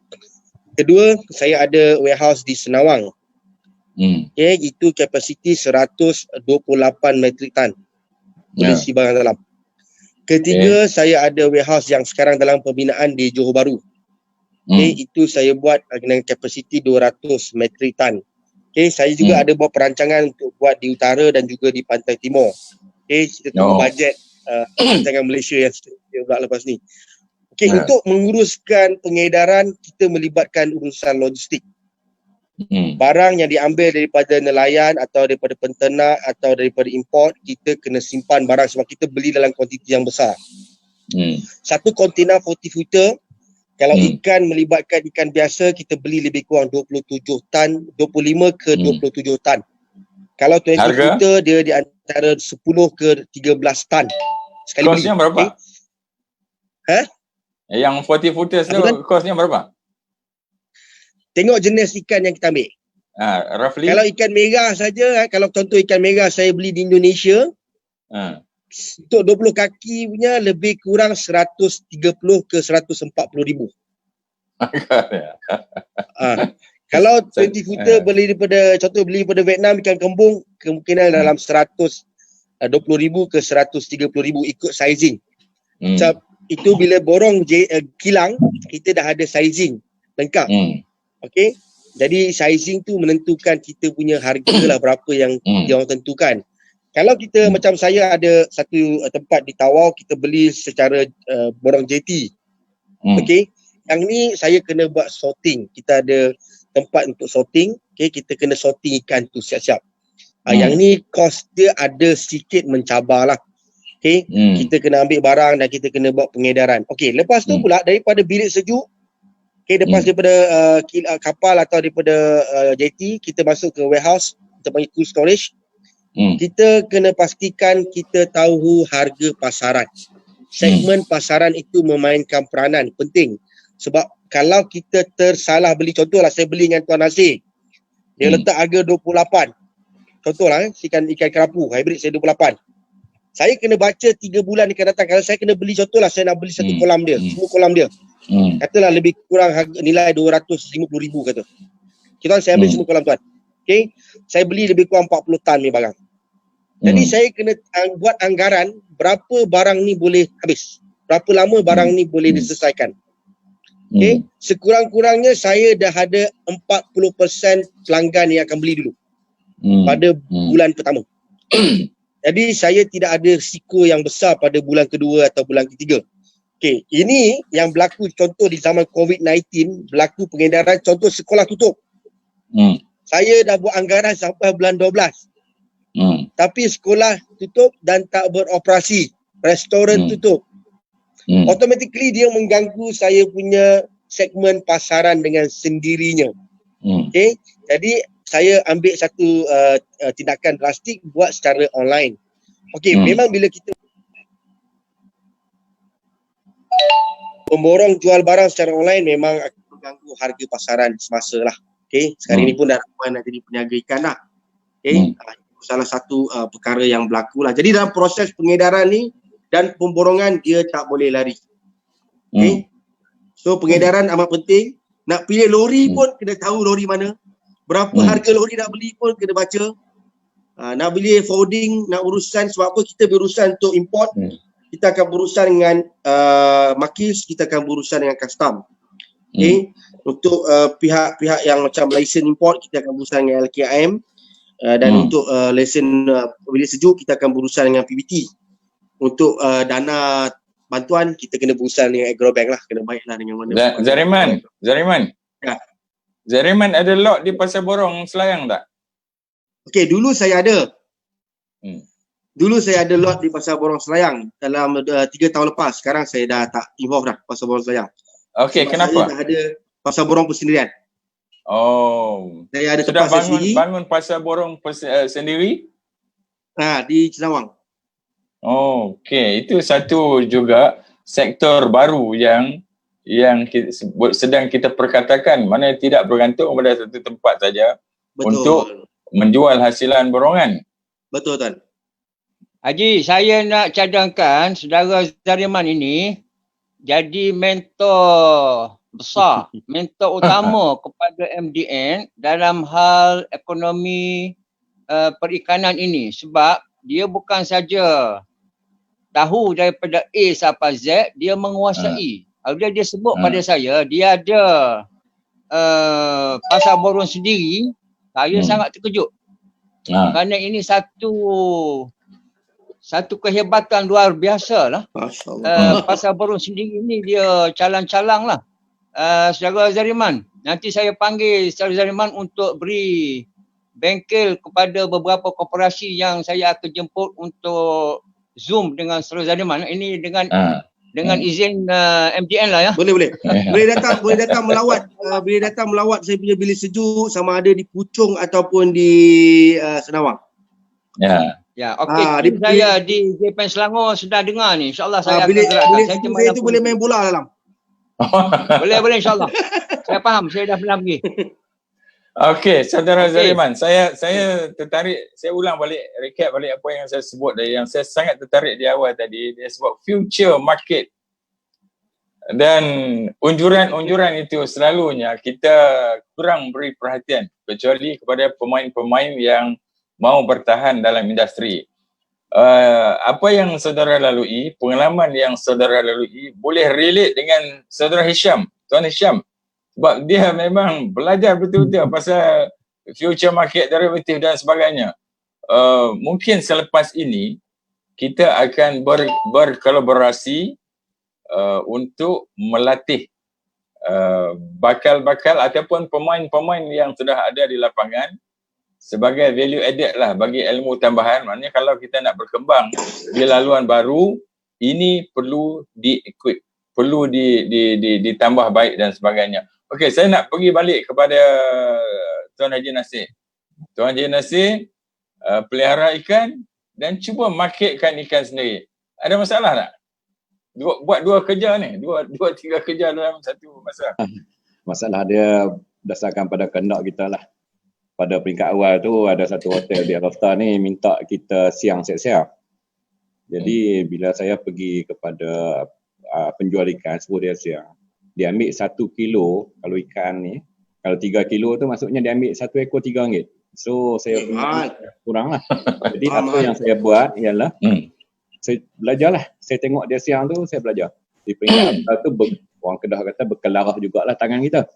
Tapi bila dah mula dalam 3-4 bulan, saya rasa dah okey dah lah siang ikan. Kalau dulu isteri suruh siang ikan setengah jam tak siap, sekarang ni 3 minit okey, clear. Jadi bila kita, sebab hotel ni dia berdasarkan kepada tempahan. Contohnya kalau dia nak 400 ketul ikan, dia kena hantar 400 ketul. Dan berlaku agak lama lah.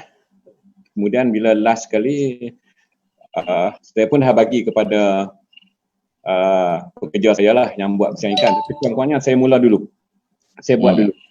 Dan kalau pengedaran ikan secara direct ini, saya ingat petua begini je lah. Ada seorang sifu saya tadi ni, dia sebut dia pernah tengok saya jual ikan 500-600 ekor, tapi dia sebut satu perkara. Kalaulah orang datang beli seekor 2 ekor, dia kata jangan tak layan macam orang beli 400-500 ekor. Saya amalkan yang tu, alhamdulillah sebenarnya cukup untuk belanja harian di sangka saya tu. Sebab itu etika. Etika ya. Kalau 2 ekor kerapu, 3 ekor kerapu harga RM100, kalau 2 orang datang sebenarnya dah lepas lah untuk belanja makanan ikan semua tu. Dan saya rasa etika yang saya sebut tadi ni. Dan okey, satu lagi saya nak sebut ni. Macam mana kita nak kukuhkan rangkaian kita. Contoh, kalau satu musim tu pembenihan ikan merah, saya tak tahu sama ataupun tidak ikan merah saya dengan ikan merah Tuan Zariman tadi, ikan merah kita yang besar tu, harganya biasanya dalam RM20-22. Tapi bila ikan menjadi pada tahun itu, tiba-tiba aja harga ikan merah ni meningkat kepada RM28. Oh. Jadi penternak yang lebih 70 orang ni begitu excited untuk dapatkan benih ikan merah tadi. Sepanjang 8 bulan, 10 bulan ni, sementara besar, ikan merah itu akan turun balik. Dan berlaku setiap tahun. Itu sebenarnya mainan yang macam ni, dia akan rangkaian yang kuat. Kita ikut. So Alhamdulillah lah, selepas 16 tahun berkecimpung dalam ni, saya rasa dah 10 tahun saya tak terikut dengan dia punya trend yang macam tu. Betul. Setiap kali ada peningkatan dalam harga, saya akan pastikan dulu. Biasanya dia akan ada kaitan dengan pusat pembenihan. Dia orang bersatu, kita berpecah, itu je lah yang menyebabkan kita kalah dari segi rangkaian tadi. Okey, tapi perbincangan pada hari ini kita telah menemukan Tuan Haji Nasir dengan Saudara Zariman. Saudara Zariman akan buena dia punya cold storage-nya di utara.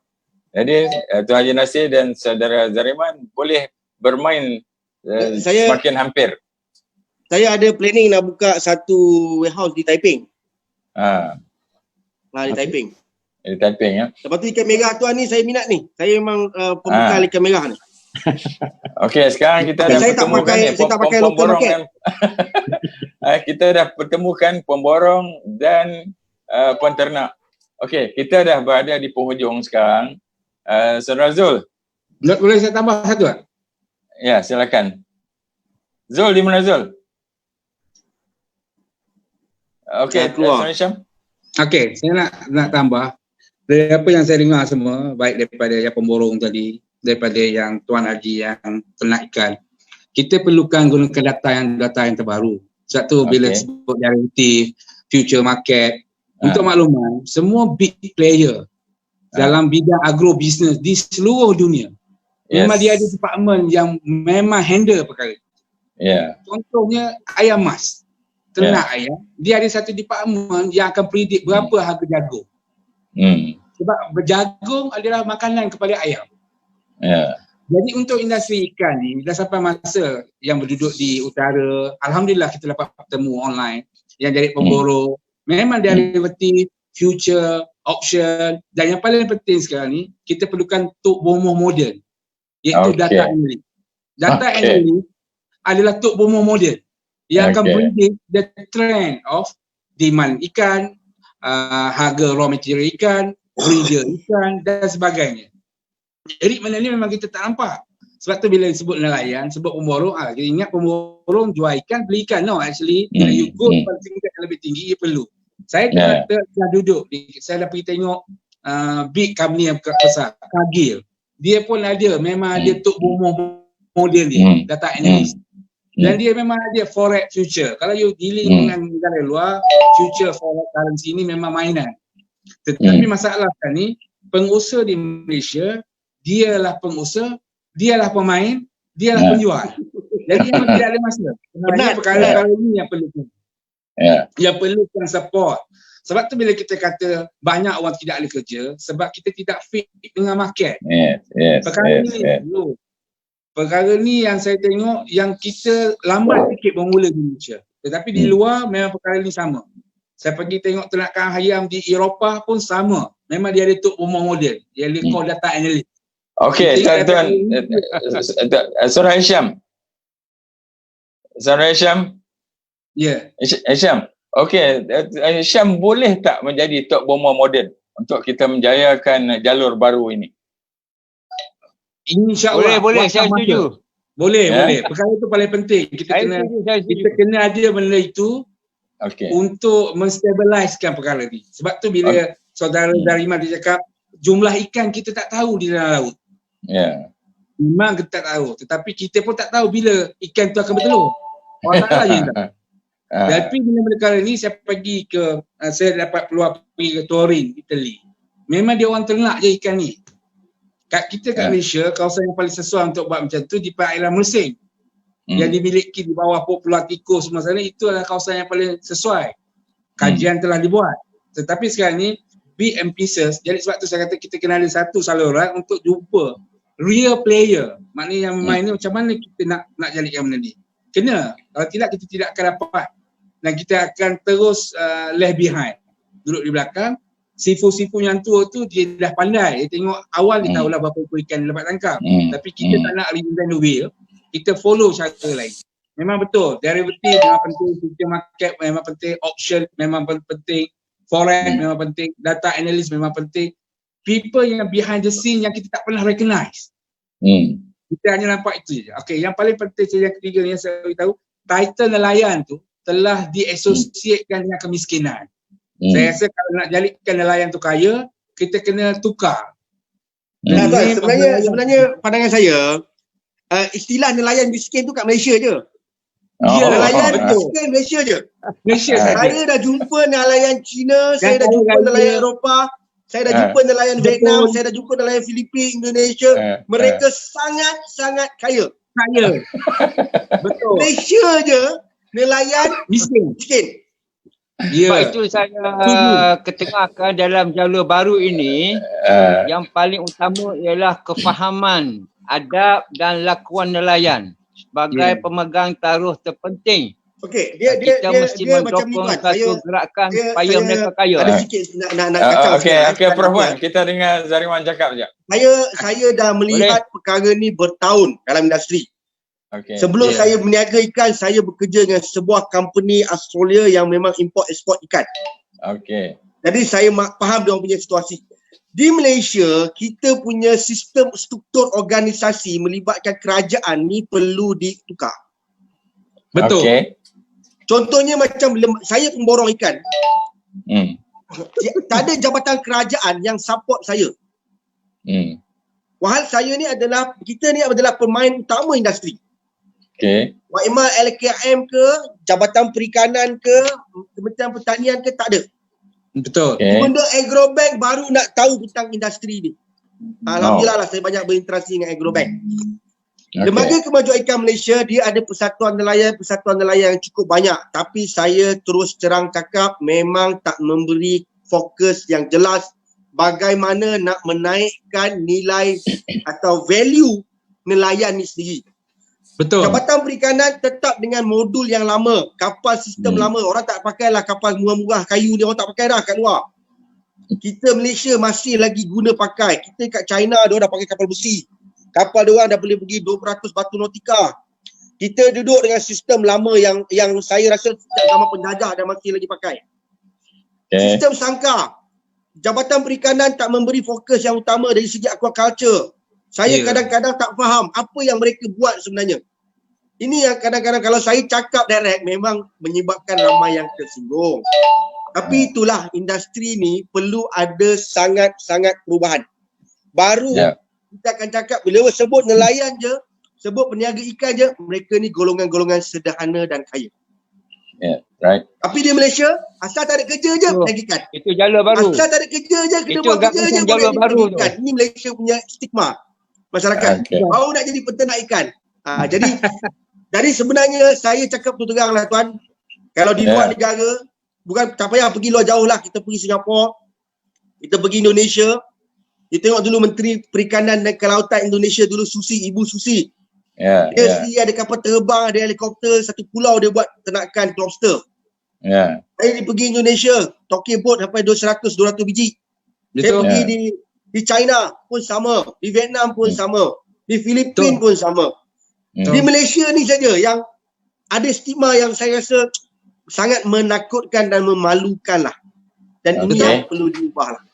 Sekarang itu sebab itulah kita kata kita mau pergi ke jalur baru dengan mencari laluan baru, dengan mencari pendekatan baru, dan saya percaya saudara Zariman boleh berada di peringkat ini kerana saudara Zariman berusaha mengukuhkan diri tanpa bantuan.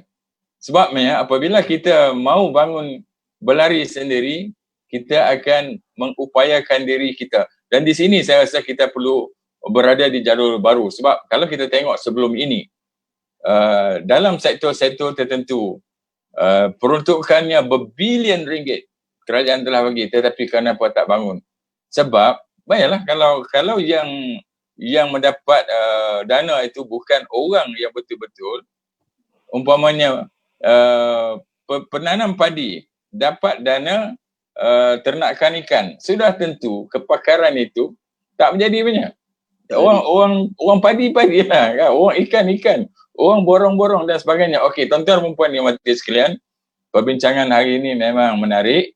Kita dapat pengalaman baru dan saya ulang sekali lagi bahawa hari ini baru saya dengar dalam ikan, pemborongan ikan, perniagaan ikan ni ada future market, ada derivatif dan sebagainya. Dan saya berharap walaupun Tuan, kita bincang apa sebagai yang ada di bursa Malaysia tu tuan, apa yang ada di bursa Malaysia tu ada di dalam ikan. Okey, cantik. Dan saya berharap dan jangan selfish. Dan jangan selfish. Ya. Ada kita namakan MDN Bursa Ikan. Betul. Dan di Amerika ada bursa ikan. Okey, tak apa. Kita akan tengok selepas ni dan saya berharap syarikat saudara Hisham boleh menjadi Tok Bomo moden. Dan saya berharap, saya percaya saudara Hisham punya rangkaian yang sangat luas dengan dukungan kawan-kawan dia, kumpulan pakar, kita wujudkan satu Bomo baru untuk menjayakan apa yang kita bincang pada petang ini. Jadi terima kasih kepada Prof Wan. Prof Wan. Ya, akhir sekali, pendek aja.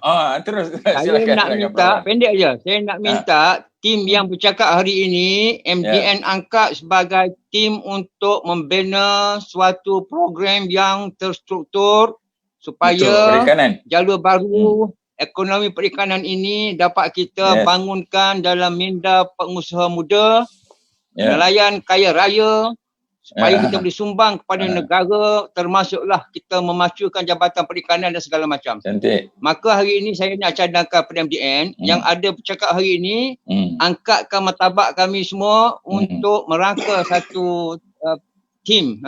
Tim, dia panggil tim core business ni. Terima kasih. Terima kasih Prof Wan. Saya ingat semua telah kita bincang, kita bualkan. Dan terima kasih sekali lagi kepada Saudara Zariman, Saudara Hisham, Tuan Haji Nasir, Prof Wan dan Saudara Zul. Saudara Zul dia ada kurang sikit. Dia dah keluar lah. Dia dah keluar sebab dia ada masalah sikit. So terima kasih kepada viewers kita. Terima kasih kepada para pembicara. Terima kasih kepada MDN.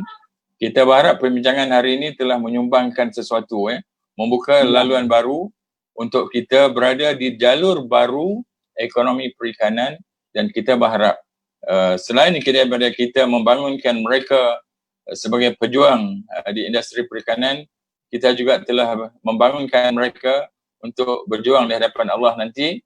Apa yang kita buat hari ini, dia ada hubungan kait macam kita sebut di awal tadi, hubungan kita sesama manusia dan hubungan kita dengan Allah Subhanahu Wa Taala. Mudah-mudahan pada waktu lain kita akan membicarakan tajuk yang lebih menarik seperti hari ini juga. Dan jangan lupa minggu hadapan kita akan bersama dengan pakar-pakar bercakap dalam ekonomi perburuhan, iaitu sumber manusia. Bagaimana kita nak bangunkan sumber manusia di jalur baru ekonomi, pembangunan ekonomi umat Islam di negara kita.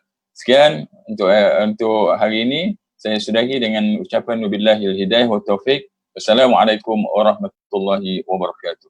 Waalaikumsalam warahmatullahi wabarakatuh.